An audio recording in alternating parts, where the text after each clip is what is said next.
एक माई का पति मरावा, दुख में माथा फोड़े थी, मेरे बेटे की तो खैर राखी नु, आठ तेरे तैं जोड़े। एक माई का पति मरावा, दुख में माथा फोड़े थी, मेरे बेटे की तो खैर राखिए, नो हाथ तेरे तैं जोड़े। उस दुखिया का एक बेटा, बेटे पदन तोड़े थी, अपने पूत की खैर के ताही त्रिजयी धाम को दौड़े थी।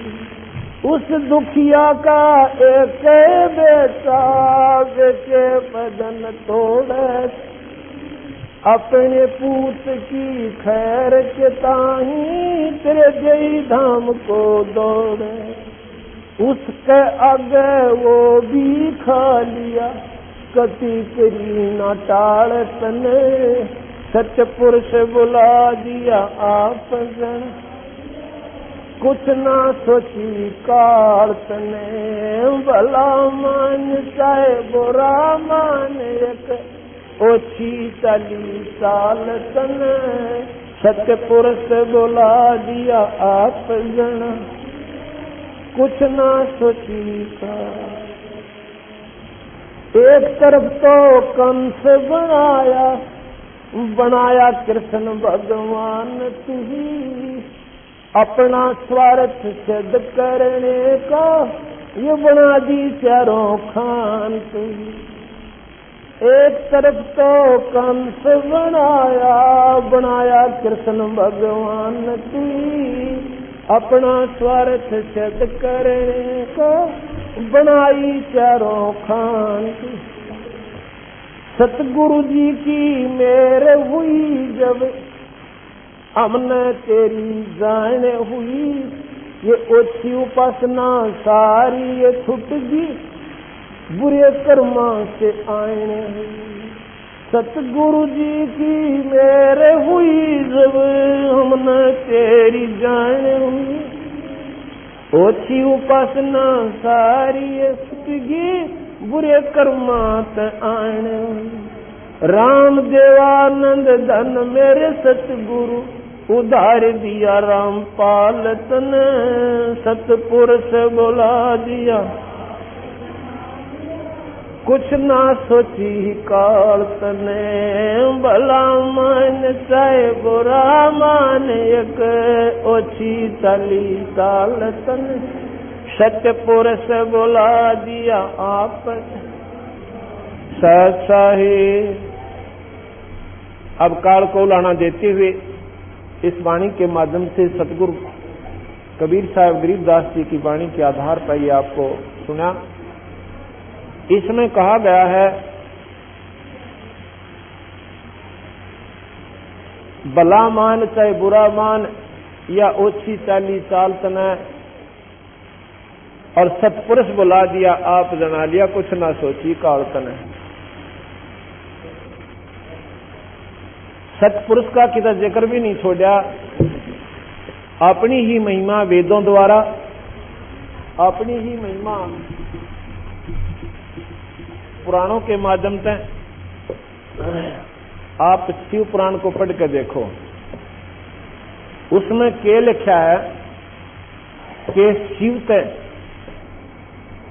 शिव से ब्रह्मा विष्णु शंकर इन तीनों की उत्पत्ति हुई।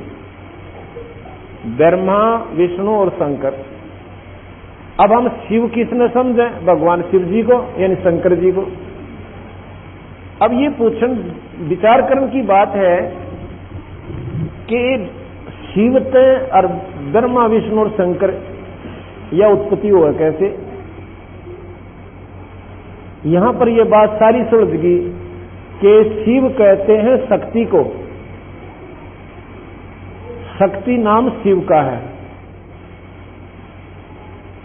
और यहां का शिव जो पूर्ण शक्ति है, यहां 21 ब्रह्मांड की निरंजन है। निरंजन से ब्रह्मा विष्णु महेश की उत्पत्ति हुई। वहां भी उसने अपनी महिमा गाई और फिर लिखा है कि विष्णु जी से ब्रह्मा विष्णु शिव की उत्पत्ति हुई, और फिर विष्णु कहां रह गया? फिर ब्रह्मा विष्णु शिव की उत्पत्ति, विष्णु से वो महाविष्णु महाशिव महाब्रह्मा वो कौन है? वो स्वयं निरंजन है। वो अपने 3 रूप बनाकर स्वयं इन जीवों को धोखे में डालन खातिर और इस माई के 3 रूप बनाकर अपने साथ रखता है। जब शिव हो गया तो मां की जरूरत कहां रहेगी? इसलिए वो महाशिव खुद स्वयं निरंजन है, और महाविष्णु महाब्रह्मा ये स्वयं भगवान निरंजन है। वेद पढ़ो, उसमें भी ज्योत स्वरूपी परमात्मा का ही वर्णन है। सुख सागर पढ़ो, उसमें भी ज्योत स्वरूपी भगवान की महिमा है। पुराण पढ़ो, उसमें भी आखिर में ज्योत स्वरूपी परमात्मा की ही महिमा गाई जाती है। और बाकी जो शिव विष्णु ब्रह्मा जी की जो अपनी लीलाएं हैं वो भी उसमें चर्चित हैं। वेद पुराण, पुराण है मुसलमानों का ना, कुरान है मुसलमानों की किताब। उसमें भी कहां तक ज्ञान है? मुसलमान भाई जो मोहम्मद की जो साधना करते हैं, वो मोहम्मद भगवान शिव का अवतार था। भगवान शिव का अवतार था और उसी की साधना वो किया करता था। उसने न्यारा धर्म चलाया था, एक न्यारी परंपरा चलाई थी। उसका नाम मुसलमान रखा। मुसलमान का मतलब है वो पवित्र आत्मा जो पाप ना करे, मांस शराब बीड़ी तमाकू से दूर रहे, किसी की आत्मा ना दुखावे। ऐसे कर्मी प्राणी को मुसलमान कहते हैं। और जो बीड़ी शराब बीड़ी तमाकू मांस और भाई ऐसे कर्म करता है, वो मुसलमान कहलाने का अधिकारी नहीं है। पहले मुसलमान धर्म में कोई ऐसे हिंसा नहीं थी। इसका एक न्यारा वर्णन आपको बताएंगे। वही मोहम्मद वही महादेव, वही मोहम्मद वही महादेव, वही आदम वही ब्रह्मा, दास गरीब दूसरा कौन है देखा अपने घर में। अपने घर का मतलब है अपने अंतःकरण में आप समाधि लाकर इस भगवान का भजन करके अंदर शरीर में जाकर देखो। शरीर तो ना मुसलमान का भिन्न है, ना हिंदू का भिन्न है, ना ईसाई का, ना सिख का। इस शरीर में जब आप साधना करोगे तो इसमें वही चैनल सबके लगे हुए हैं। एक से कमल है, उसमें जो दृष्टिगोचर शक्तियां होंगी वहां पर ना कोई मुसलमान पाओगा ना कोई हिंदू पाओगा। वहां पर केवल उस शक्ति का प्रतीक प्राणी वहां जाएगा जो उसकी साधना कर रहा है। बाकी अपने मनमुखी साधना हिंदू न्यारी करें, मुसलमान भिन्न करें, तो दोनों की दोनों साधना आपकी अधूरी है। कैसे हैं? हम व्रत रखते हैं हिंदू लोग, और मुसलमान जो है रोजा कहते हैं।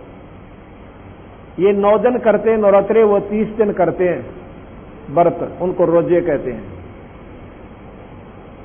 तो कबीर साहब ने यही समझाने की कोशिश करी है, अभी ना तो रोजा तो परमात्मा पावे, और ना 11 साष्टम 6 साष्टम सोमवार मंगल का वार के व्रत से परमात्मा की प्राप्ति हुए। वो साधना भगवान भजन है। अगर ब्रह्मा विष्णु महेश की साधना आप करते हो तो नाम की साधना कीजिए, और भगवान परमात्मा सत्पुरुष का पाना है तो वो भी उनके नुमाइंदे संत से नाम लीजिए, आपका बेड़ा पार होगा। तो इसमें यही बताया है कि वेद कतेब निराकार बतावें और साकार कहें पुराण तने, अपनी महिमा अपे गाई, और ये जीव कहें भगवान तने। कबीर साहब उस दृष्टि से देखता है कि वेदों में भी निराकार शक्ति का ही वर्णन है। कतेब 4 कतेब हैं मुसलमानों की, हिंदुओं के 4 वेद हैं। बात वही मिलती जुलती है, वो उर्दू में, ये संस्कृत में, ज्यादा अंतर नहीं है।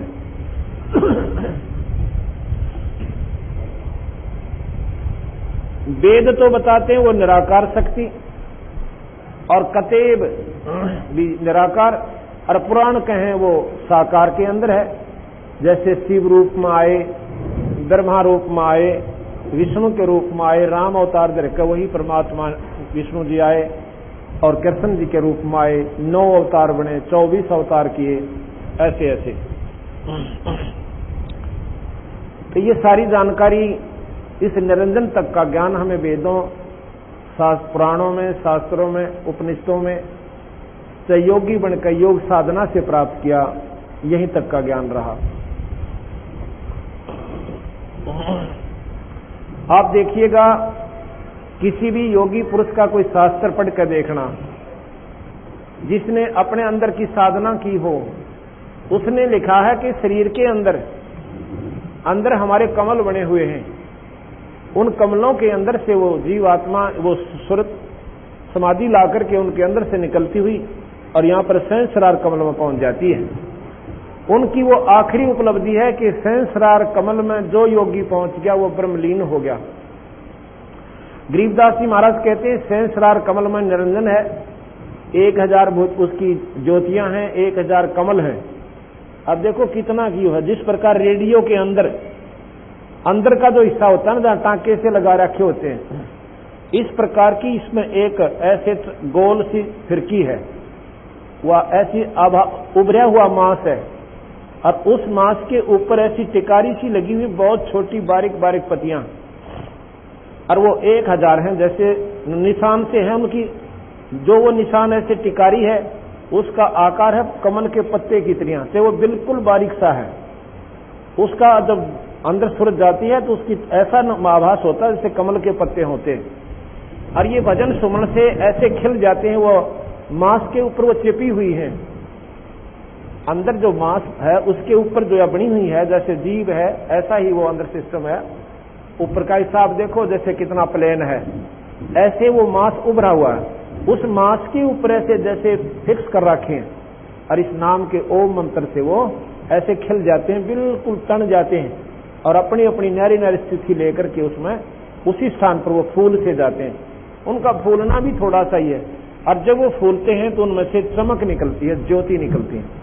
1000 ज्योतियां ऐसे जग जाती हैं, नो रिम जिम हो जाती है। तो योगियों की ये अंतिम उपलब्धि बताई कबीर साहब ने, गरीबदास जी, और शास्त्रों में भी यही है।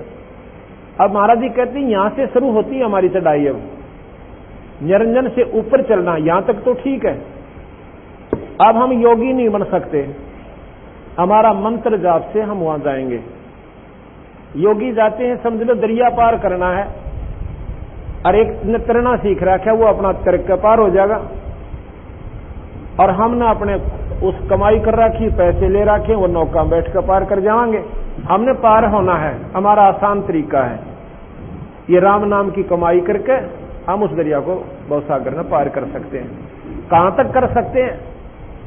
आगे योगी नहीं जा सकते, तो तैरने वाला आगे काम नहीं कर सकता।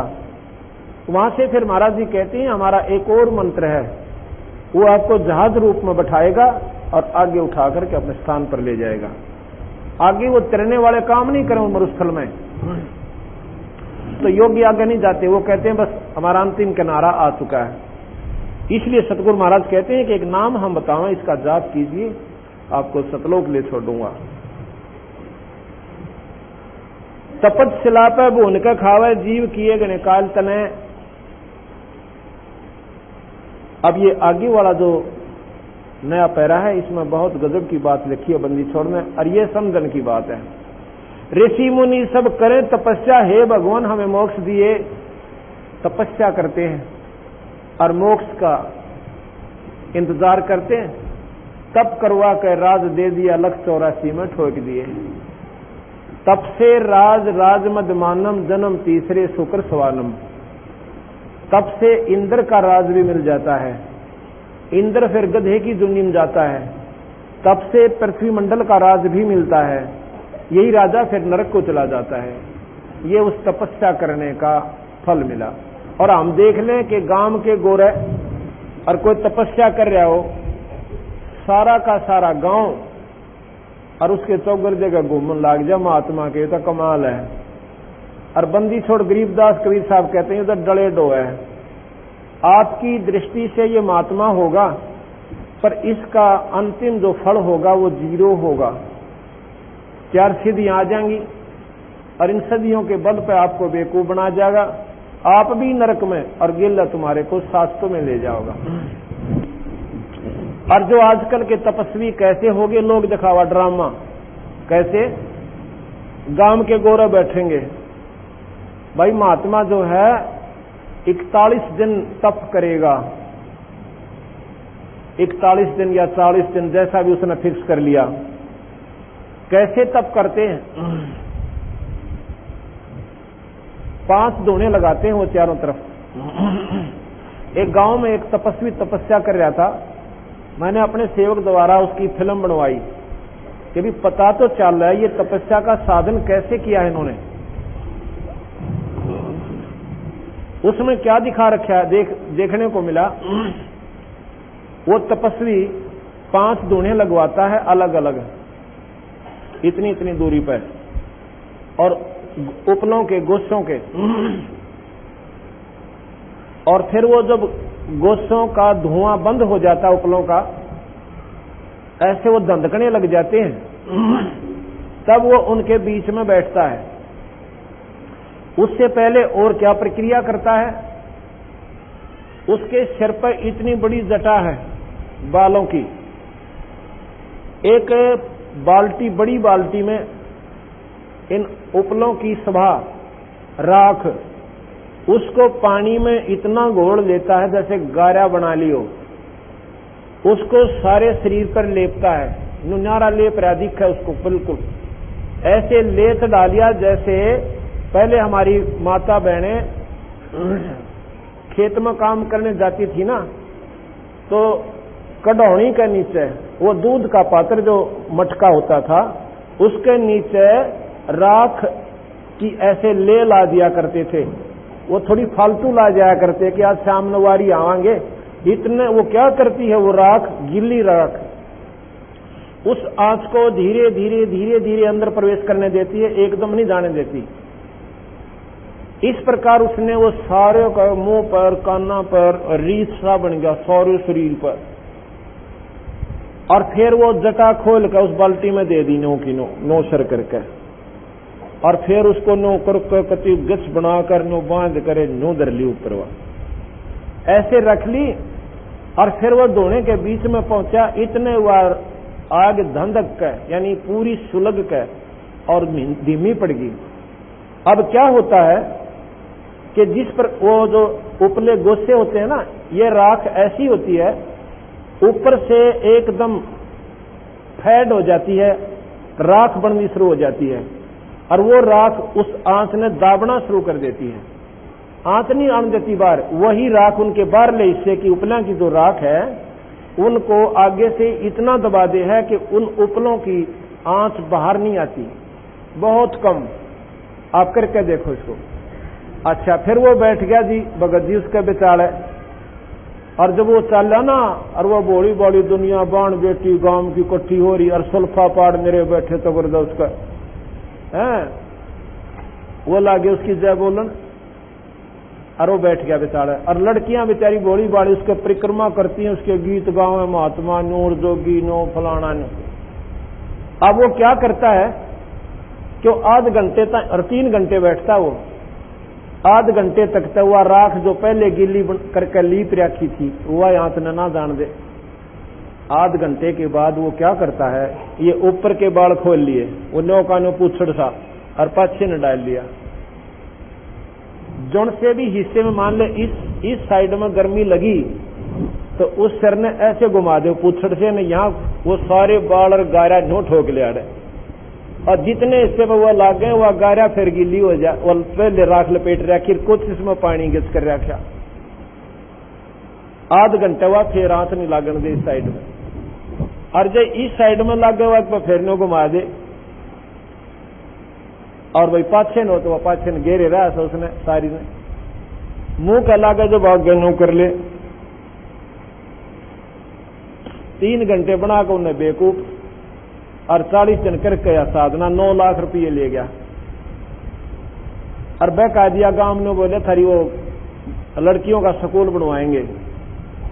स्कूल में 70,000 रुपये दे दिए, 80,000 रुपये की सुल्फा खींच गए। वो उसके साथी जो उन्हें डंडोरा पीटा करते, उसकी मुँह मौगंदे अंडा करते और गाड़ी ले लेकर चंदा मांग मांग लिया करते। और एक उसने सुमो गाड़ी ले ली, गांव कुएं में पड़ो, जयबंदी छोड़ की। ये साधक, ये साधना, और ये बॉडी बूचन के पीछे लाग रहे।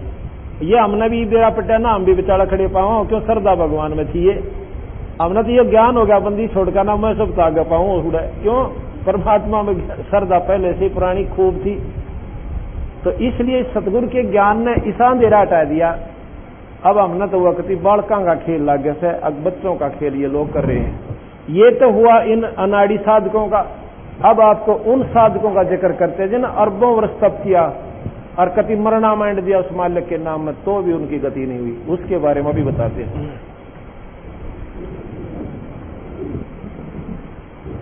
गरीबदास महाराज की वाणी है,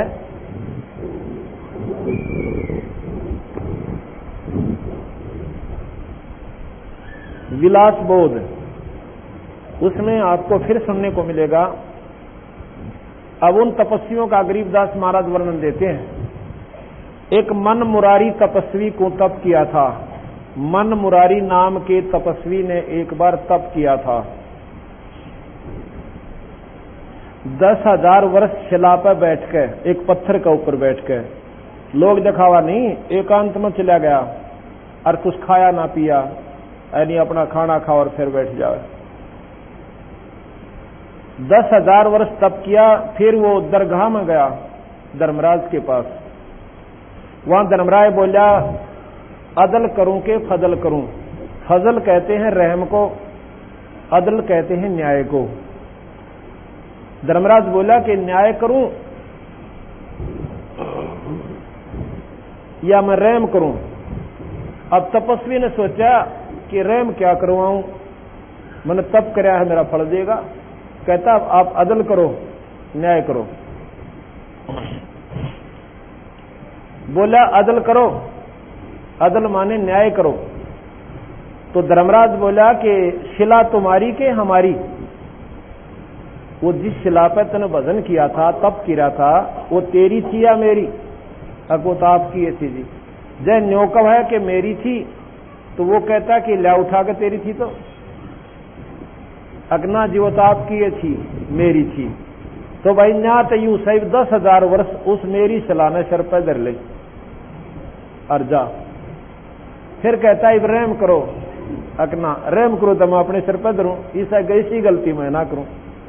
फिर उसको सर्प बना के उस तपस्वी को उस शिला के नीचे 10,000 वर्ष काटने पड़े। ना तुम्हारी तो 10,000 वर्ष शिला धर ले सिर ऊपर। फिर मन मुरारी ने कहा फजल करो। धर्मराज बोला भाई लेखे सर लेखा भाई, मैं धर्म का राज करूं हूं और तेरे सिर तो उतारूं तो मेरे सिर पर धरिए। एक धर्मराय निरंजन ने अपना या न्यायाधीश छोड़ रखा, फिर मारी लेखा जोखा करनिया। अदल करके फजल करूंगा, तने पहला तो न्याय करूंगा और फिर तने बाद में अर्जी देना मेरे को, फिर तेरी फजल की सोचूंगा। फिर फजल के रह गया जब वो गधा बन दिया। जब मन मुरारी तपस्वी ने कहा 1000 बार तोबा, तपस्वी तो अनंत कोट हो गए। गरीबदास जी कहते हैं एक काना करण तपस्वी था, काना करण, उसने 22 लाख वर्ष तप किया था। तब उसके मन में मोद आई कि मेरे जैसा तप भाई किसी ने नहीं किया। जब धर्मराय ने उसके पास से विमान भेजा, चलो तुम याद किए हो, तो रास्ते में कहा कि यहां पर एक पर्वत पर शिला है, इसकी परिक्रमा देख लो। जब वो तपस्वी गया, 18 करोड़ काणे करण अपने नाम लिख लिख, अपना पीरियड में इतने साल तप किया था, वहां पर उस जैसे 18 करोड़ करण वो तपस्वी अपना नाम लिख लिख जा रहे। और तू भी लिख दे अपना भाई यहाँ पे। उसमें अभिमान नहीं होगा, तूने 22 लाख तप कर लिया, तेरे जैसा कोई को नहीं। ये तो होया अभिमान की हुई करनी का, आगे इसका रिजल्ट क्या होगा वो बंदी छोड़ बताते हैं। फिर प्रियव्रत ने 11 अरब वर्ष तप किया था। प्रियव्रत ने 11 अरब वर्ष तप किया। 11 अरब वर्ष तप राज मिल गया। जितना उसने तप किया उसके बदले में राज दे दिया। जब धर्मराय ने पार्षद भेजे, प्रियव्रत तुम चलो, 11 अरब वर्ष तो तप किया, 11 अरब वर्ष तूने राज किया, इतने में कोई भजन में सांस लेखा नहीं लग गया, नाम तो जपया को नहीं और डले ढोण में लग्या रहा। पहले तो तप के डले ढोए और फिर राज के डले ढोए और अब गधे बनने की तैयारी, चल भाई खड़ा हो। अब धर्मराज प्रियव्रत कहता है कि मुझे एक सांस और दे दो। ने बोला खबरदार जो सांस लिया तो तेरे ताई सांस लेने का हुक्म नहीं है। इतने में तो दम लेकर कोई लाग्या नहीं, यानी श्वास सुमरण में नहीं गया। जब प्रियव्रत बोला मेरे ताही एक दम मांगा दे हो, पार्षद बोले खबरदार जे तू दम लिया, दम लेने का तेरे ताई हुक्म नहीं, आगे धर लेगे। जब चित्रगुप्त ने लेखा लिया, भाई पहले तो तप किया और पीछे राज किया, कहो कुछ लाए के खाली आए। तब प्रियव्रत बोला जी महाराज जी मैं तो खाली आया। अब वहां बेरा पाटा उसने तन तो काम का डले डोए थे और पहला अंडी पाके और दुनिया रह जाएंगे और छोटी मोटी सिद्धि किसी का काम भी सार दिया होगा, वो भी उसकी कमाई खत्म हुई। और हम रास्ता क्या बताते हैं कि तुम खुद साहूकार बनो, एक नाम देंगे आप भी भजन कर सकते हो, कोई बड़ी बात नहीं। गरीबदास महाराज जमींदार थे और हड़बाया करते, परमात्मा पाया और आगे डंडोरा पीट गए कि इस तरह तुम कर लो तुम्हारा बेड़ा पार होगा, तुम्हारी इतनी कमाई हो जाएगी किसी ऋषि के पास मांगण जान की आवश्यकता नहीं पड़ेगी। आपने आगे के बना अगजी में तो खाली आया।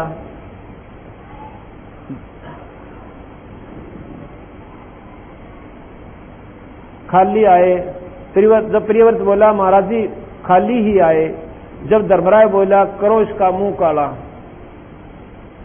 जब प्रियव्रत बोला महाराज जी मेरा मुंह काला क्यों कीजिए है, धर्मराय बोला बंदगी वास्ते भेजा था, बंदगी क्यों करी नाही, भजन करने खातर मनुष्य दिया था, ये उल्टे काम खातर नहीं था। प्रियव्रत बोला तकसीर हुई। फिर कहते हैं मार्कंडे ऋषि गोसाई ने तप किया 10,000 वर्ष पद्म आसन। तब इंद्र ने उर्वशी भेजी ठगने ताई। उर्वशी ने ऐसा रूप धरा विशाल लोचनी चंद्र बदनी 36 बाजे लेकर आई। श्रवण तो राग मोहे, यानी गाने इतने बढ़िया गाए आदमी सब तो लट्टू हो जा। श्रवण कहे कान्ना ने, श्रवण तो राग मोहे और लोचन तो रूप मोहे, यानी सुंदर रूप बना के आई। नासिका तो सुगंध मोहे, इतनी बढ़िया मकरंद वहां पर छोड़ दी। ऐसी अपनी सिद्धि के द्वारा वातावरण इतना रमणीक बना दिया। रसना रसाल मोहे, एक मस्तक ऐसा विशाल धरा मत्थे में, मस्तक में ऐसा लाल विशाल धरा। अज सातों पुर चमत्कार में दर्शे, दांता पे हीरे की हीरंबर कणी जड़ी, शीश फूल की शोभा क्या कहूं, एक एक मुक्ता हल ऐसा जड़ा जिसमें चारों मुक्ति और बैकुंठ बासे। कांचों की मोतियां के लहरिए लागे, जैसे घटा में दामनी यानी बिजली चमके। ऐसा गुलाब मलागिर लाया 12 योजन मकरंद उठे। गुलाब लाया इतनी दूर तक उसकी सुगंध जावे। उस बनखंड के तपस्वी तो पतंग की जो जल मरे, एक एक पायल ऐसी बाजे सातों पुर मोहित हो जाए। उस बनखंड के तपस्वियों का बीज नाश किया। मानसरोवर भूमि ईशान कोट उर्वशी उतरी। मार्कंडे गुसाई के मारने ताही साज दरके। एक सहसर नाच नाची, किरा कह डाल के डांस करे उसने। मार्कंडे गुसाई नहीं मुस्काए। तब खिसियानी होकर कमर का नाड़ा तोड़ गिरा। तब मार्कंडे गुसाई बोले हे बेटी, हे बहन, हे माई, तुम्हारे क्यों आई। उर्वशी कहे हे मार्कंडे गुसाई तुम्हारी योग समाधि कहाँ है। जब मार्कंडे गुसाई बोले शपथपुरी के ऊपर एक ब्रह्मलोक है, निरंजन का लोक, वो ब्रह्मलोक है। वहां एक अवगत राजा है, उसके एक एक नित नेम 9 लाख उर्वशी नाचन आवे हैं। एक समय 9 लाख और एक एक उर्वशी कैसी है, जिनके साथ साथ बांधी हैं तेरे जैसी पांदौड़ ने। जो तू इतनी सुंदर अपने आप को समझती है, उनके गेला तेरे जैसी साथ बांधी, उसके पांद होती उन उर्वशियों की एक गेला। वहां थे हम। कहने का भाव इसका यूं था मार्कंडे गोसाई का कि उस ब्रह्मलोक में जो आनंद था, तेरा आनंद तो काग की बींट है। जेती दुमा दामी तय करी हमने कुछ ना देखी, नो बोले इब का फेर बनका जतन जरूरत है, जो कुछ जरूरत हो। तब उर्वशी शीश कूट कर रोई, मैं दुआगन कीजियूंगी। इंद्रलोक में कहेंगे तुम मल अखाड़ा आ रहा ही। मार्कंडे गोसाई बोले तुमसे कोई और अगली सुंदर हो ना, उसने भेज दो। तब उर्वशी बोली महाराज जी इंद्र की पटरानी मैं हूं। देख यहां पर विचार करो, इंद्र स्वर्ग में कितना सुख है। अपनी पत्नी को नीच कर्म की खातिर अपनी गद्दी बचाता इंद्र ने भेज दिया। महाराज हमारी तो पत राखो, तो इंद्र लोक में चलो। वह उर्वशी ने बोली महाराज जी मेरी इज्जत राखो ना, एक बहु ही चाल पड़ो थे, मैं कह दूंगी हरा लिया इसने। हम 3 लोक के मुनीश्वर तो लूट लिए, और तुम किस लोक में रहो तुम्हें जानो। मार्कंडे गोसाई कह है वो तो कुमार हैं जो तेरे ऊपर चढ़े हैं, तू गधी है, कोई पजावा लावना ना नीम उसारनी। इंद्र मरेगा जब किसने करेगी। महाराज मैं 14 इंद्र मरूंगी। इंद्राणी कहती है मैं 14, इतनी आयु है मेरी, ये 14 इंद्र मरते रहेंगे और मैं वहीं पर न्यों की नो पटरानी रहूंगी। 14 इंद्र मरेंगे तुम कहां जाएगी। उर्वशी कहे मृत लोक में गधी कीजियूंगी, और जेते इंद्र में भोगूंगी वो गधे बनेंगे। तब मार्कंडे गोसाई बोले तुम्हारे ताई इंद्र लोक में क्यों ले जावे थी, अपनी पत राखन ताई, इज्जत राखन ताई। तो आगे कहते हैं मार्कंडे गोसाई बोले फिर गधियां का पत किसी, फिर इज्जत की भी बात क्या देखा बौड़ी बूझ। तो जब स्वयं ऐसे आप बताना नगरी मेरे 14 खत्म होंगे और फिर वह गधे बनेंगे, मैं गधी बनूंगी। उस इंद्र लोक ना हम न चाहिए कोई ना, उस स्वर्ग ने तू ही राख अपने दौरे। अब यही गरीबदास जी कहते हैं ब्रह्मलोक में इतना सुख है, इन उर्ले स्वर्गों से ज्यादा है, और सतलोक में तो गिनती है कोई ना, ये सारे फेल हैं, ब्रह्मलोक भी फेल है उसके आगे। तब उर्वशी प्रणाम करके उठ गई। तब इंद्र आन कर मार्कंड, ये नियम है कि जो उस उर्वशी से नहीं आ रहा तपस्वी, तो उसको इंद्र का राज देना पड़ता है, इंद्र ने गद्दी छोड़नी पड़ती है। अब इंद्र आ गया ने बोला महाराज जी वो राज ले लो। तब इंद्र आन कर मार्कंडे गोसाई के चरणों पड़े, चलो बंद निवाज इंद्रपुरी लीजिए। मार्कंडे गोसाई बोले रे इंद्र तू के कहे। अरे रे इंद्र हमारा इंद्रपुरी किस काम की, हम तो नी कामी है, नी इच्छा है, निर्गंध है, निर्वासिक है। एक समय हम ब्रह्मलोक में जावा थे, वहां पर भाई देखे तो 87 लील इंद्र बैठे हैं। तेरे जैसे राजा उस ब्रह्मलोक में नील 87 लील, जैसे शंख नील ऐसे होते ना, ऐसे करोड़ पद्म लील ऐसे, देखो तेरे कैसे 87 इंद्र उस ब्रह्मलोक में बैठे थे। तब उन्होंने हमारे चरण लिए, तेरी गद्दी ने कैसा, तू तेरे जैसे तो मुझे नमस्कार करते हैं वहां पर। ये ब्रह्मश्रेय की बातें हैं। ब्रह्मश्रा कैसा है, असंख्य असंख्य कोष में शैल है, सो तुम्हारी इंद्रपुरी काग की बीट है। यो पटरा देकर मार्कंडे गोसाई ने इंद्र समझाया, और जय जाने तो इंद्र पदवी का संकल्प लो, और लख 84 की खाल तो छुटवाऊं तेरे ताई। मार्कंडे ने बोला भाई तो इस इंद्रपुरी ने छोड़ दे आज तक, और दे दे किसे ताई, और तेरे को ब्रह्मलोक में ले चलता हूं। अब वही बात से भाई यहाँ थोड़ा सा सुख हो जाओ, कतई नहीं छूटे। कोई सल्फाई पीवे है तो उसने आनंद मान रहा है, दारू पीता है वो लत छूटे ना, नाम लेना चावस आदमी पर वो श्याम ने साथी याद आ जाओ बोतल लाड़े, ओ ना छूटे। इससे गधा बनना मंजूर पर वह बुराई ना छूटे। और इंद्र राज ने छोड़ा क्यों करे, के बोला इंद्र बोला महाराज जी ईब तो मौज मारन दो, फिर देखाएंगे, फिर टट्टू देखा के दाबने पाचे। अब पीछा छुटवान का समय तो अब है, छोड़ी सड़ंगे ने, यानी सारा जो खाम खा का चक्कर पा रखा। इब सुख ने अगर विवरण करे तो फिर इसका भाव ही बदल जाता है इंसान का, जो थोड़ी सी समझ से काम ले लेता है।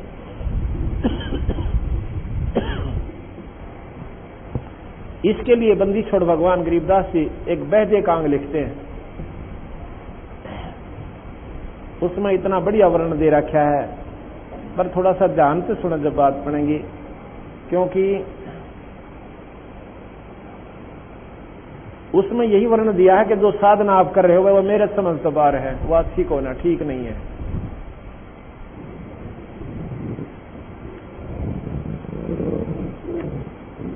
कैसे है?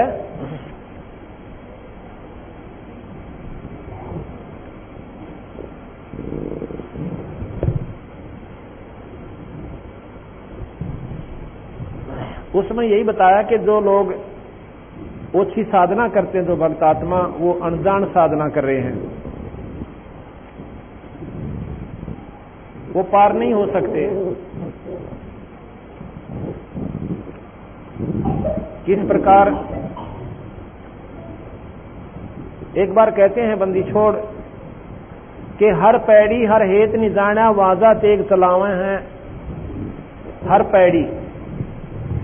पैड़ी हर हेत नि जाना वाजा तेग चलावे हैं। एक समय की बात है, एक कुंभ का मेला हो गया। आज से लगभग 325 वर्ष पहले की बात है। उस समय कुंभ का मेला हुआ था और कुंभ के मेले में ये महात्मा लोग हरिद्वार में इकट्ठे हो गए, बहुत गणे।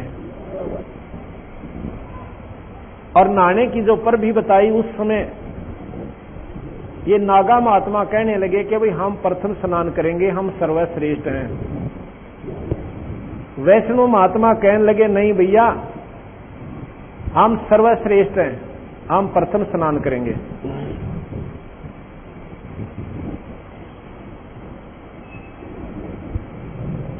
तो वो नागा कहने लगे नहीं, हम प्रथम स्नान करेंगे और हम सर्वश्रेष्ठ हैं।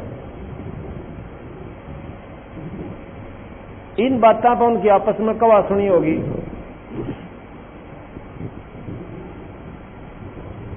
कवा सुनी होगी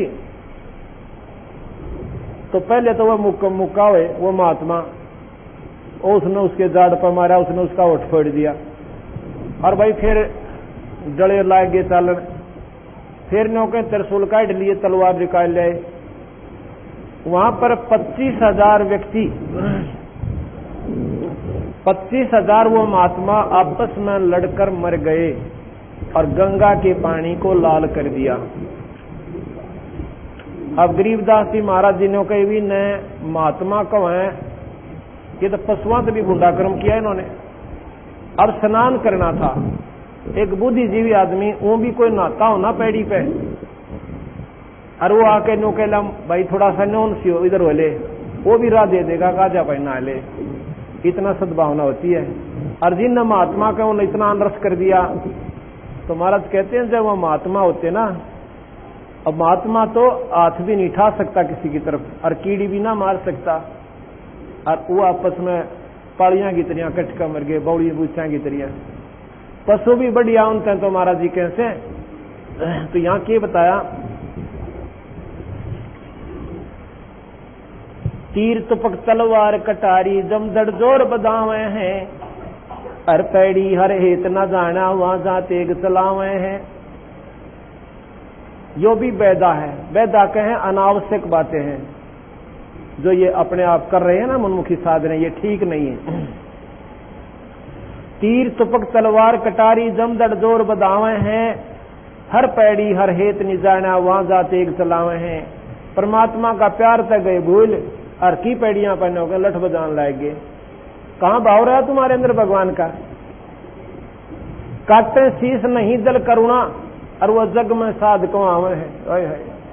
शर काटे दया नहीं, और उन दुनिया साधु के अधिकारी को ना भाई होता है। ये तो बड़े बेवकूफ बना रहे हैं। काटे शीस नहीं दिल कुरना जग में साध कहाँ में है, और जो नर उनके दर्शन जावे उन नवी नरक ले जावे हैं। जब उनमें स्वयं इतनी मुंडी आग भरी पड़ी, अब वो साधका न किए देंगे, या समझ में नहीं आई। जब स्वयं आचरण इतना गंदा उन लोगों का, तो बेचारे वो भोली भाली आत्मा उनने क्या आरती तारेगा, ना कुछ लेना ना देना। संपट चलाकू साहेब कहते चेतन तार सार चलावे हैं, अंधा जगत पुजारी जाका फिर दुनिया को बनवावे। या दुनिया का राजी होती है, फिर जाएंगे पुजारी जी दो रहे, वो मूर्ति पूजा बता देगा। अब इस पत्थर में मूर्ति में भगवान है, इसका ऊपर जल चढ़ा दो और पता से चढ़ाओ कि मैं पैसे दो, आपकी मौत कितने दर दो। अब ये विचार कीजिए, परमात्मा उस मूर्ति में नहीं है। अगर ये सच्चाई बतावे हैं तो स्वीकार नहीं होती, जैसे परसों मैंने बताया था, क्योंकि नई संगत आती हर बार में, और हमारा उद्देश्य है कि यो अंधेरा जो अज्ञानता का कर रखा है ये थोड़ा हट जावे, और हटेगा जब अंतःकरण में यह बात पक्की जच जाएगी कि आप झूठ से। वैसे कहने तो नहीं छूटती है बीमारी, ये तो छूट की बीमारियां देखा देखी लागे।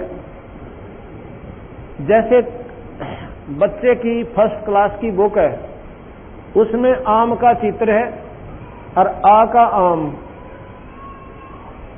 ये तो ज्ञान हुआ कि आम क्या होता है कि फलों का राजा है, मीठा है, बड़ा आनंद आता है, और बच्चे का मुंह पानी भरा हुआ, आम तो खाओ फिर इतना बढ़िया, इसमें मीठा है तो।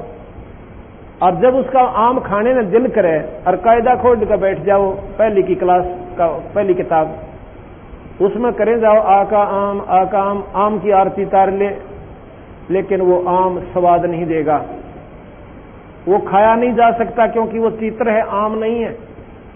इसी प्रकार हमारे पूर्वज अनजान होते थे, अनपढ़ होते थे, और पहले साधक जो पंडित होते थे, बड़े विद्वान होते थे, वो भगवान की साधना विधि से करते थे, ऐसे नहीं करते थे जैसे अब गलत रास्ता बता दिया।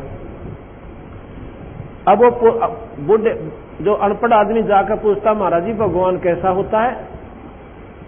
एक न बतावे, दो न बतावे, भाई 4 भुजा होती हैं, एक हाथ में कमल है, एक में फूल है, एक में नूस है, गदास है। उन्हें वह चित्र बना दिया एक माटी का।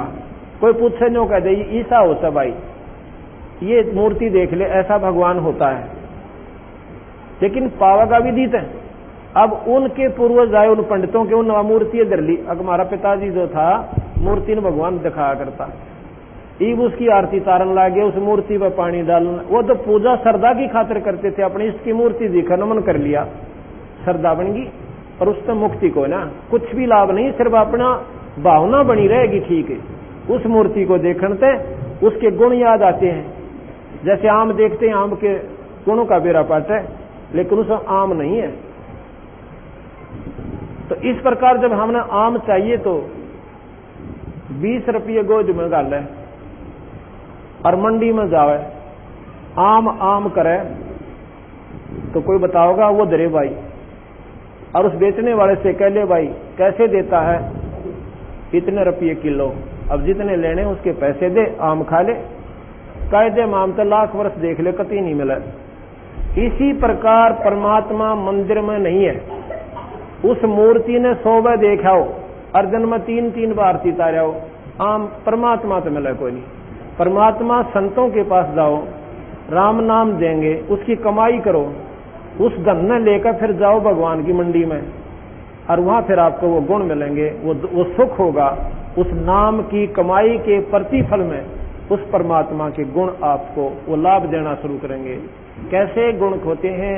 अंधे ने आंख दे भगवान, लंगड़े ने टांग दे, बांध ने पुत्र देवे, निर्धन को धनवान बना दे। ये जब काम करेगा जब आप उस प्रकार उसकी कमाई करके और वो उसका लाभ उठाओगे।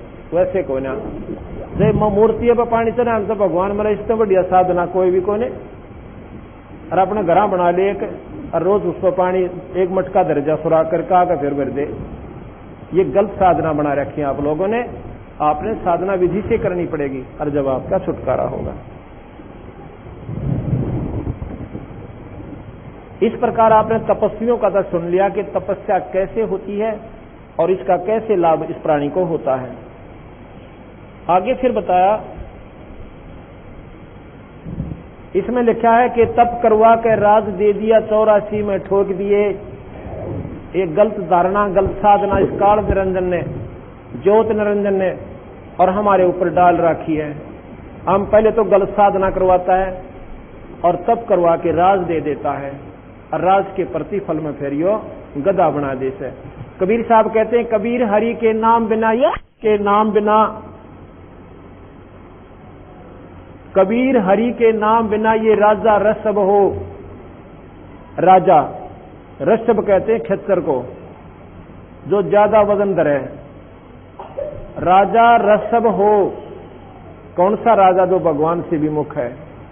अगर राजा होकर अमरीश की तरिया, राजा होकर और राजा जनक की तरिया अगर कोई भक्ति करे तो वो राजा भी पार हो सकता है, कोई बड़ी बात नहीं होती है। राजा और ज्यादा लाभ उठा सकता है, वो धर्म ज्यादा कर सकता है, साधना ज्यादा कर सकता है, क्योंकि परमात्मा पर आसरा रख के राज को विधिवत चलावे, किसी की आत्मा ना दुखावे, परमात्मा प्रसन्न होकर उसके राज की रक्षा करे। लेकिन जो विमुख है परमात्मा से, वो राजा कहते हैं गधा बने, और वो बड़े डाल का। कबीर हरि के नाम बिना ये राजा रसब हो, और माटी लगे कुमार का, फिर नारना नीरे को।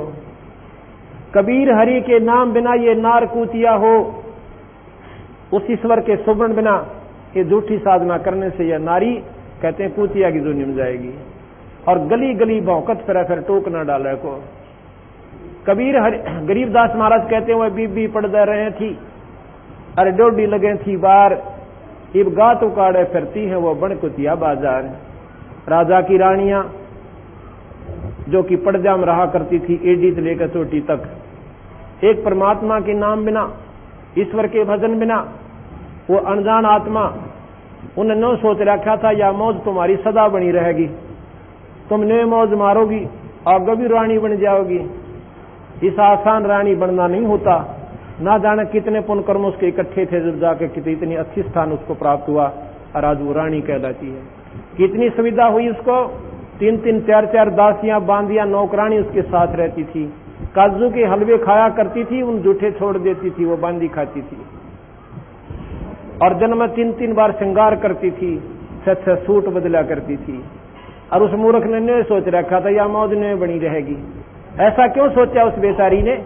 क्योंकि सत्संग नहीं मिला, सत्संग वहां तक नहीं पहुंच पाया, क्योंकि वह डोडी लादी काल में कि तू रानी बन गई है, और हमारी रानी को कोई देख भी ना ले, इतनी ऊंची टांग दी, और फिर वो खो का उस अनमोल मानुष जन्म में वह कुतिया बन के बुगाड़ी आंडे, ये पैर ले जुगले कितने पैरेगी। तो ये बातें आज बेशक खाटी लगे, पर ये मीठी होंगी आपको जो इन बातों को अमल कर जाओगा। कबीर हरि के बीबी पड़ दे रहे थी, और वो डोडी लगे थी बार, इब गात उगाड़े फिरती हैं वो बड़ी कुतिया बाजार। है इब कुतिया का जीवन बताते हैं आगे कि वो पर्दे की सुंदरी, अरसणों संदेशा मोर, इब गात उगाड़े फिरती हैं वो करें सरा में सोर। धर्मशाला में वह कुतिया बनकर रानी नग्न शरीर घूमती है, पेट भी पूरा नहीं होता, और गर्मी सर्दी और डंडे नहरे। पहले अतिथि लोग धर्मशाला में आते थे, और वहां पर अपनी रोटी साथ ले आया करते थे, और रात को रुक जाते, पहला चूरमा ले जा कर दे, 2-2, 3-3 का इकट्ठा बांध गई इतना, और रोटी भी इकट्ठी बंधवा लेते थे। रास्ते पैदल चलते थे, धर्मशाला में रुक गए, और वहां अपना रोटी खाई। उस समय वह रानी, वह कुतिया, अब वो रानी जो कुतिया बनी हुई है, आध घंटे तक उस रोटी खाने वाले के मुंह का ना देखे। इतने टूक की खातिर आध घंटा उसके मुंह की कहानी उसकी देख रही, अरसल फिर मुंह की, कदे न्यू करे से कदे न्यू करे है, जहां युग डाल दे। और मेरे कैसा निर्भाग भूल जा, वह बेचारी हाथ दाड़ के फिर दूसरे की उम्मीद करती है, और डाल दिया था रेत में लपेट के, न्यू पका दिया जाता है टूक। और वह रानी जो काजू के हलवे खाती थी, आज रेत लपेटा हुआ वो टूक खाती है, और उसमें भी पेट नहीं भरता, फिर दूसरे न ढूंढती है। वहां उसके भाग उसने टूक मिले का जूत मिले। उसके बाद महाराज कहते हैं कि नक बेसर नक पर बनी वो पैर थी हार हमेल, और भाई सुंदरी से कुतिया बनी सुन साहिब के खेल। एक छोटे से काम बिना आप काम भी करते रहो और परमात्मा ना भूलो, आपको मनुष्य शरीर मिले और फिर भक्ति मिले, अच्छी जगह आपका जन्म होए। आगे इस काल में के गरगाले 5 तत्व की कैद बना के और इसके अंदर रोक दिए। या कैद है हमारी ये 5 तत्व का पुतला, कितना बढ़िया लागे। इसकी व्याख्या करें ना यूं क्या चीज है, तो इतनी घटिया वस्तु ये शरीर है हमारा, इससे घटिया कोई चीज नहीं पृथ्वी पर। लेकिन ये बढ़िया क्यों है? इससे हम परमात्मा पा सकते हैं, इसलिए इससे बढ़िया कोई वस्तु भी नहीं बताई। अगर राम का नाम नहीं लिया तो फिर इस जैसी घटिया चीज नहीं। तो क्यों है? कहते हैं पशु के चाम की जूती बन जा और नौबत और नंगारा, और नर देही का सुकाम ना हो जड़ बुझ हो जा सारा। इससे तो कितने जोगी भी कोई ना, पशु के चाम की जूती बन जा फिर वो सेवा मिले। भाई महात्मा भी पहरे उस चाम को, मरने के बाद चाम आपसे मारकर जो बनाई जाती है जूती वो हानिकारक है, वो पाप है। स्वयं मर जाता थे पशु, उनकी जूती बनती थी, उस चाम को संत पहनते और संतों की रक्षा करते उसके चाम की जूती, तो उस पशु को भी लाभ मिलता। और इस न मेरे पास है कोई सेवा कोई ना इसकी, ये 2 मुट्ठी राख हो जाएगी और गधे लोचा करेंगे इसके ऊपर से राष्ट्रपति हो यहाँ पे। इस राम भगवान के भजन बिना जीव का कति छुटकारा नहीं है। इस काल में क्या किया है कि 5 तत्व की कैद बना के इसके अंदर रोक दिए और मोह ममता की बेड़ी लाकर जड़ कर्म जगड़े में तोक दिए। ये मोह ममता की बेड़ी लाके देखो, आज हमने बेटा बेटी बाण भाई कितने प्यारे लगे, और घर जायदाद एक पल भी इनसे दूर नहीं हो सकते, और कल को मर जावे कितनी दूर चले जाएंगे, स्वप्न भी ना हो इनके कि तो गधे बनकर घूमते फिरांगे। तो ये भी एक हमारे साथ धोखा किया इसने। फिर आगे बता के कर्म गले जड़ कर्म गले में तोक दिए। अब यहां पर सभी कहते हैं कर्म प्रधान है, वेदों में भी कर्म को ही महत्व दिया है, पुराणों में भी सभी यही बताया कि जैसे कर्म प्राणी न करते हैं वो भोग्य रहेगा। अब कर्म बाकी रह गए। इन कर्मों के आधार पर हमें स्वर्ग नरक और पशु, स्वर्ग नरक और 184 और मनुष्य शरीर ऐसे मिलता रहता है। ये कर्म और निरंजन नन्यारे हमारे ऊपर छोड़ दिए, हमारे अपने स्वार्थवश बच्चे पैदा करवाता है और समय में हमारे बच्चा ने आप और हमें भी खा जाता है। ये विचार करने की बात है। ऐसे ऐसे परिवार हमें मिलते हैं जिनके 4 लड़के थे। एक पंडित जी मिला मुझे यूपी का, वहां मैं सत्संग कर रहा था एक गांव में। वो सुनता रहा, दिन में सत्संग था, सभी संगत जाली। जब वो बैठ कर, बूढ़ा आदमी था, लगभग 65 साल की आयु होगी, और उसकी आंखों में अपने आप आंसू धारा बंद गई, रोए भी नहीं, मतलब नू नहीं, बस आंसू अपने आप गिरे। मैंने पूछा बुजुर्गों की बात होगी? नो बोला जी न्यो की न्यो बात से, तो आप मैंने यही प्रकरण दे रखा था काल का उस दिन। नो बोला जी कति न्यो की न्यो बात है। मेरे 4 लड़के थे, लड़के हुए जब मैं फूला नहीं समाया। क्यों? आज से 40 साल पहले लड़का हो जाना जब तो ऐसा हुआ करता, कति लड़के की ताजगी में तो हम ज्यादा है देश है, पर अज्ञानता के कारण लड़का और लड़की कोई भिन्न नहीं है। ये तो अपनी बनाई हुई अपनी कल्पना से हमारी समाज को देखा देखी। तो वहां पर क्या हुआ? ने बोला जी मेरे 4 लड़के थे और 1 लड़की। चारों लड़के 2 साल के अंदर खत्म हो गए। 6 माही पूरी नहीं होने दे दूसरे की, इतना मर ले। कोई एक्सीडेंट में किसी ने सांप लड़ गया और कोई सुसाइड कर गया। 4 साल में मेरे या लड़की का एक 2 ताले रहा छोटा सा, मुझे 2-1 साल का, न्यू बोला 2 भजन तोड़ू सो। अब बताओ, अब इस कार में के जुल्म कर रखा। पहला तो फूला नहीं समाया कि मेरा ब्याह हो गया, मेरे बालक हो गए, और वो सारे फिर उल्टे ले लिए। अब बता क्यों कर टाइम पास करे ये प्राणी? तो गरीबदास महाराज कहते हैं धोखा काल में थारी गल खूब कर रखा भाई। मेरी शरण में आकर देखो बंदी छोड़, कहते हैं सतपुरुष, कि तुम्हें या तो सुख दो, आपकी रक्षा करो, आपके बच्चों की रक्षा करो, आपके दुख दूर करो और फिर सतलोक ले जाओ। ये साहेब का नाम लेने के बाद काल निष्क्रिय हो जाता है। जैसे फणपति मंत्र सुन राखे फण सकोर, ऐसे बीरा काल मेरे मंत्र तयू काल लवे मुंह मोड़े। जैसे नाग ऐसे डोरा ठा रखा हो फन, और गारडू एक मंत्र बोल देता है, उस मंत्र का ऐसा प्रभाव उस पर पड़ता है कि उस फण को वैसे कर लेता है, वो डस नहीं सकता। जैसे फणपति मंत्र सुन राखे फण सकोर, ऐसे बीरा मेरे नाम तय यू काल लवा मुंह मोड़े। कबीर साहब कहते हैं मेरे नाम से काल डरता, ना ब्रह्मा तो डरायो, ना विष्णु तो डरता, ना शिव जी तो डरता। और भाई और तपस्वियों का तो जिक्र है कोई नहीं, क्योंकि वो सारे इनके नीचे नीचे साधक है। सिर्फ ये मेरे से डरता बंदी छोड़ कहते हैं, और ना थापता है किसी ने। क्योंकि जैसे थानेदार एसपी तो हचकेगा और नीचे वाले हौलदार तक क्यों डरे वो। और एसपी जागा जब देखा उसकी प्रक्रिया, उसके दफ्तर में कुर्सी छोड़े, आदर के साथ साहिब को बैठावे, हाथ जोड़ कर खड़ा हो जावे। तो बंदी छोड़ कबीर साहब जब धर्मराज के दरबार में जाते हैं, धर्मराज के दरबार में जब कबीर साहब गरीबदास जी को लेकर जाते हैं, धर्मराज ने हाथ जोड़ के कुर्सी छोड़ के और साहिब को कहा आप यहां बैठो महाराज जी। कबीर साहब कहते हैं भाई बात सुन ले धर्मराज। कहा महाराज जी। ये धर्मराज जिसने निरंजन ने यहां पर धर्मराज छोड़ रखा, लेखा जोखा करने वाला, जिसको ब्रह्मा विष्णु महेश भी चैलेंज नहीं कर सकते। कबीर साहब ने लिखा है अचला के अंग में, कल सुनाएंगे आपको अचला का अंग। धर्मराय दरबार में देई कबीर तलाक, मेरे भूले चूके हंस को तुम पकड़ो मत कजाक, कि मेरे हंस को खबरदार जतन छेड़ दिया था, ना उसका लेखा जोखा लेना। बोले पुरुष कबीर से धर्मराय कर जोड़, और तेरे हंस न छेड़ू को ना, मैंने 2 लाख करोड़।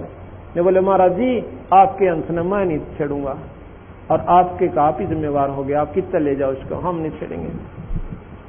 आगे फिर बताया कि महाराज जी जैसे इसने पीछे कर्म कर लिए, जैसे नाम आपका लिया 40 साल की आयु में, और पिछले वो कर्म इसके बकाया है, वो तो इसने भोगने पड़ते होंगे, अगर नहीं वो भी नहीं भोगेंगे।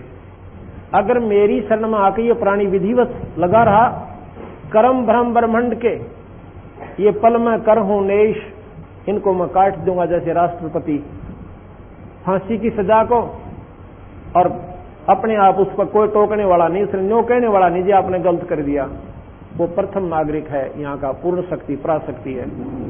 इस प्रकार कहते कर्म ब्रह्म ब्रह्मंड के मैं पल में कर हूं नेश, और जिन हमारी दो ही दी सो करो हमारे पेश।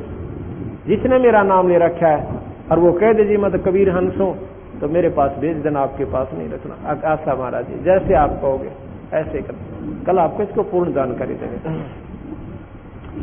एक माई का पति मरा, वह दुख में माथा फोड़े थी। जैसे मैंने ऐसी ऐसी कई बहन मिली हमारे को, ने बोले जी एक ही पुत्र था, पति पहले मर गया था उसका पिता, और वो लड़का भी गया। अरीब में मैं जानू सो कि मैंने कितनी रो रो का आंख भी सुजा ली, आंखों का पानी भी बंद हो गया आना, पर अंदर की कसक खत्म नहीं होती। अब वो बेचारी अपने की तरह से आस लगाए बैठी थी कि बेटा सियाना होगा, ब्याहूंगी, बहू आओगी, अब फिर मेरा पोते होंगे, खिलाऊंगी। और काल ने ऐसा धोखा कर दिया कि वहां तक पहुंचने भी ना दिया उसको।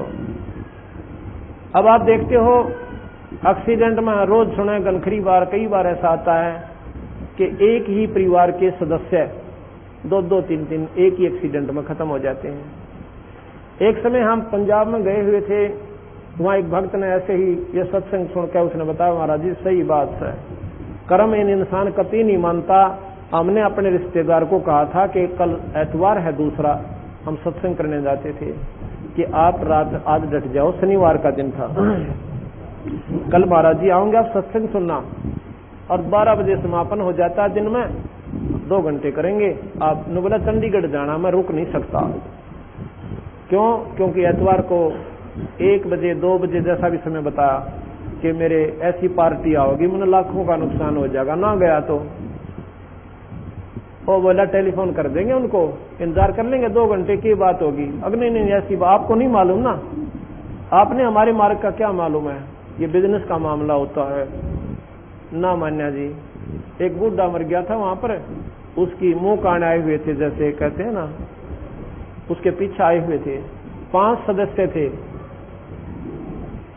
3 बालक थे और 2 मियां बीबी। स्वयं चला रहा था गाड़ी को। अंबाला के पास एक ट्रक खड़ा था बजरी का भरा हुआ, और जैक ला रखा था, अंधेरे में दिखा को ना, देर सी होगी सामने और शनिवार को, और उसके नीचे जाकर वह मारुति कार बढ़ गई और जैक हट गया आशी स्पीड से, और वो बजरी और दोनों पहिए काट रखे, उसके कोई हब हब टूट रहे थे जैसा भी था, और वो ट्रक ने ओकानो मारुति पर गिर गया, पांचों के पांचों वहीं खत्म। अब भाई उस के तो वो बेचारा का वो पार्टी काम आई, और के वो कोठी साथ ले गए, दो गरीब भगवान में श्रद्धा बनी को ना, और आगे की फिर बता रखी कि 84 में जागा गधा बनेगा, इसका बेराय को नहीं। इसलिए कहते हैं उस विधवा का, उस माई का पति मरा, एक माई का पति मरा हुआ दुख में माथा फोड़े थी, मेरे बेटे की तो खैर राखिए नो आज तेरे तन जोड़े थी। अब बता काल का गा जोड़ा रिश्तर ने खाने हम बता कब तक माफ करेगा यो। आगे की बताया कि उस दुखिया का एक बेटा बेटे पैजन तोड़े थी, और मेरे पुत्र की तो खैर राखिए नो तेरे देव दाम को दौड़े थी।